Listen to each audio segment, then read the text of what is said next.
श्री महालक्ष्मी व्रताची कथा, गुरुवारची कहाणी। श्री महालक्ष्मीची अनेक नावे, अनेक रूपे आहेत। पार्वती, सिंधुकन्या, महालक्ष्मी, लक्ष्मी, राजलक्ष्मी, ग्रहलक्ष्मी, सावित्री, राधिका, राजेश्वरी, चंद्रा, गिरिजा, पद्मा, मालती, सुशीला अशा विविध नावांनी श्री महालक्ष्मी ओळखली जाते। अशा या सर्वाभूती असलेल्या श्री महालक्ष्मीची ध्यानी घ्यावी अशी ही कहाणी आहे। द्वापार युगातली आपल्या भारतातील सौराष्ट्र देशात घडलेली। तेथे एक राजा राज्य करीत होता। त्याचे नाव होते भद्रश्रवा। तो शूर होता, दयाळू होता, प्रजादक्ष होता। 4 वेद, 6 शास्त्रे, 18 पुराणे याचे ज्ञान त्याला होते। अशा त्या राजाच्या राणीचे नाव होते सुरकचंद्रिका। राणी रूपाने सुंदर होती, सुलक्षणी होती आणि पतिनिष्ठ होती। त्यांना एकूण 8 अपत्ये होती, 7 पुत्र आणि त्यांच्यानंतर झालेली एक कन्या। राजा राणीने कन्येचे नाव शांबाला ठेवले होते। एकदा देवीच्या मनात आले, आपण राजाच्या राजप्रसादी राहावे, त्याने राजा आणखी सुखी होईल, प्रजेलाही तो आणखी सुख देईल, गरिबाकडे राहिले तर सगळ्या संपत्तीचा तो एकटाच उपभोग घेईल।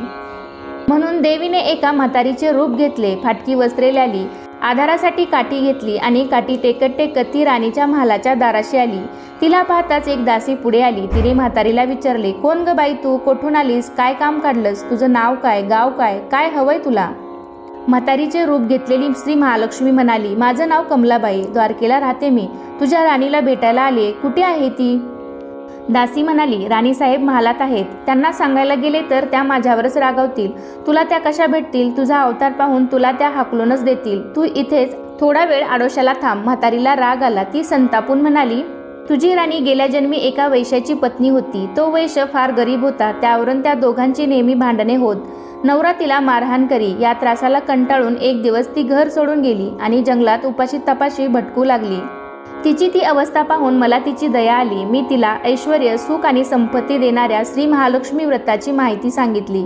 त्याप्रमाणे तिने ते व्रत केले। तिच्या व्रताने महालक्ष्मी प्रसन्न झाली, तिचे दारिद्र्य संपले, तिचे घर संपत्ती समृद्धीने भरले, तिच्या जीवनात आनंदी आनंद भरला। मृत्यूनंतर लक्ष्मी व्रत केल्यामुळे ती दोघे पती-पत्नी लक्ष्मी लोकात वैभवात राहिली। या जन्मी त्यांचा जन्म राजकुळात झाला आहे। देवीच्या कृपेने ती आता राणीपदावर बसली आहे। म्हातारीचे बोलणे ऐकून दासीच्या मनात जिज्ञासा निर्माण झाली। तिने म्हातारीला पाणी दिले, नमस्कार केला आणि म्हणाली, मला सांगाल ते व्रत मी करीन ते नेमाने, उतणार नाही, मातणार नाही, घेतला वसा टाकणार नाही। म्हातारीने दासीला लक्ष्मी व्रताची माहिती सांगितली। मग ती उठली व काठी टेकीत निघणार तेवढ्यात राणी तरातरा महालातून बाहेर आली। फाटक्या वस्त्रातील म्हातारीला पाहताच ती संतापली आणि उर्मटपणे म्हणाली, कोण गो तू थेरडे, इथे कशाला आलीस, जा इथून। तिने पुढे होऊन म्हातारीला हाकलून दिले। ती म्हातारी म्हणजे प्रत्यक्ष महालक्ष्मीच होती हे राणीला कळले नाही। राणीचा तो उर्मटपणा पाहून महालक्ष्मीने तिथे न थांबता स्वस्थानी जाण्याचे ठरविले। राणीचा महाल सोडून म्हातारी निघणार तोच एक मुलगी लगबगीने बाहेर आली। ती मुलगी होती राजकन्या शांबाला। तिने येऊन म्हातारीला नमस्कार केला नी कळवळून म्हणाली, आजी रागावू नका, माझी आई चुकली, तिच्यासाठी मला क्षमा करा, मी तुमच्या पाया पडते। राजकन्याचे ते बोलणे ऐकून श्री महालक्ष्मीला तिची दया आली। तिने शांबालाला लक्ष्मी व्रताची माहिती सांगितली। तो दिवस मार्गशीर्ष महिन्यातला पहिला गुरुवार होता। पुढे त्या दासीने लक्ष्मी व्रत केले, तिची स्थिती सुधारली, दासी पण सोडून ती संसार सुखाने करू लागली। राजकन्या शांबालानेही भक्तिभावाने सांगितल्याप्रमाणे महालक्ष्मी व्रत केले। सगळे नेमधर्म पाळून दर गुरुवारी तिने ते व्रत केले। शेवटच्या गुरुवारी उद्यापन केले। लवकरच शांबालाचा विवाह सिद्धेश्वर नावाच्या राजाच्या मालाधर नावाच्या राजपुत्राशी झाला। तिला राजवैभव मिळाले। पण इकडे भद्रश्रवा व राणी चंद्रिका यांना हळूहळू वाईट दिवस दिसायला लागले। त्यांचे राज्य गेले, त्यांचे सगळे वैभव ऐश्वर्य लयाला गेले। चंद्रिका राणी होती ती स्थिती आता बदलली, अन्न पाण्यालाही ती महाग झाली। भद्रश्रवाला फार वाईट वाटे, पण तो तरी काय करणार। एक एक दिवस चिंतेने उगवत होता, तसाच मावळत होता। एक दिवस भद्रश्रवाला वाटले मुलीकडे जावे, तिला पाहावे आणि 4-8 दिवस तिच्याकडे राहावे। त्याप्रमाणे तो जावयाच्या राज्यात आला। चालून चालून तो खूप दमला होता, म्हणून थोडा वेळ विश्रांती घेण्यासाठी तो एका नदीच्या काठी बसला। राणीची दासी नदीवर येत होती, तिने भद्रश्रवाला ओळखले। दासी धावत महालात गेली, राजाला बातमी सांगितली। शांबालालाही ते समजले। शांबाला आणि मालाधराने रथ पाठवून भद्रश्रवाला मोठ्या मानसन्मानाने राजवाड्यात आणले आणि त्यांचा आदर सत्कार केला। काही दिवस जावयाचा आणि मुलीचा पाहुणचार घेत भद्रश्रवा राजवाड्यात राहिला। आता परत जायचे विचार त्याच्या मनात घोळू लागले। जावयाला त्याने तसे सांगितले। जावयाने संमती दिली। भद्रस्रवा परत जायला निघाला तेव्हा शांबालेने एक हंडा भरून धन पित्याला दिले.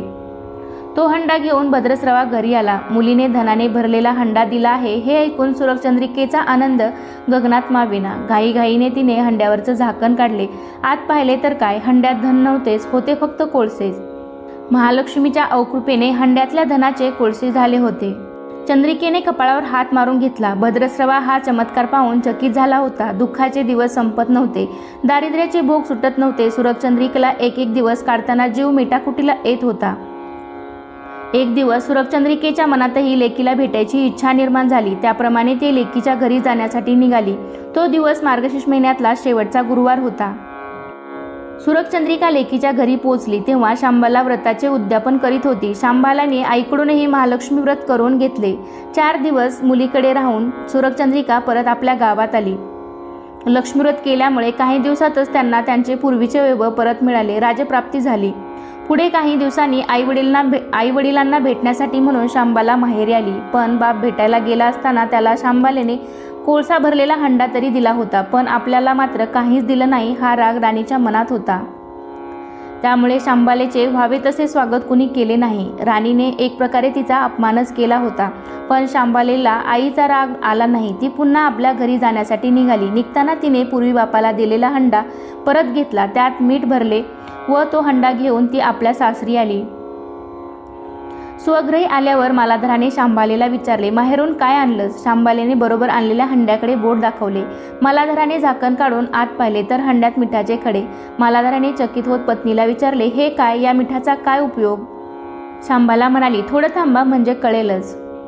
त्या दिवशी शांबालेने कुठल्याच पदार्थात मीठ घातले नाही. सगळे पदार्थ अळणी. मालाधर जेवायला बसल्यावर तिने त्याला सगळे पदार्थ आवडले. सगळे जेवण त्याला अळणी लागले. मग शांबालेने पानात थोडे मीठ वाढले. अन्नपदार्थात ते मिसळताच बेचव अन्नाला चव आली. हा मिठाचा उपयोग, शांबाला पतीला म्हणाली. मालाधरालाही तिचे म्हणणे पटले. थोडक्यात जे कोणी श्री महालक्ष्मी व्रत श्रद्धेने आणि मनोभावे करतील त्यांना श्री महालक्ष्मी प्रसन्न होऊन त्यांच्यावर तिची कृपा होईल. पण श्रीमंती आल्यावर सुद्धा माणसाने उतू नये, मातू नये. नित्यनेमाने श्री महालक्ष्मी व्रत करावे. देवीचे मनन चिंतन करावे, म्हणजे देवी सदैव तुमच्या पाठीशी उभी राहील, तुमची कामना पूर्ण करील. अशी ही श्री महालक्ष्मीची कथा, गुरुवारची कहाणी. सुफळ संपूर्ण. श्री महालक्ष्मीची आरती. जय देवी जय महालक्ष्मी, वससी व्यापक रूपे तू स्थूल सूक्ष्मी. जय देवी करवीर पूर्वासिनी, सुरवर मुनी माता, पुरहर वरदायिनी, मुरहर प्रियकांता, कमलाकारे जठरी जन्म विलाधाता, सहस्रवदनी भूधरण पुरे गुणगाता. जय देवी जय महालक्ष्मी, वससी व्यापक रूपे तू स्थूल सूक्ष्मी. जय देवी मातुलिंग गदा केटकर विकिरणी, झळके हाटक वाटी तू सरस पाणी. माणिक रसना सुरंग वसना मृगनयनी, शशिक वरदना राजस मदनाची जननी. जय देवी जय महालक्ष्मी, वससी व्यापक रूपे तू स्थूल सूक्ष्मी.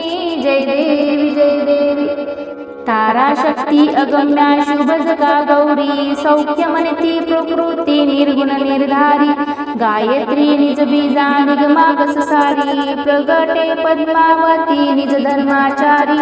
जय देवी जय महालक्ष्मी, वससी व्यापक रूपे तू स्थूल सूक्ष्मी. जय देवी अमृत भरिते सरिते अगदुरिते वारी, मारी दुर्गट असुरा भवदुस्तर तारी.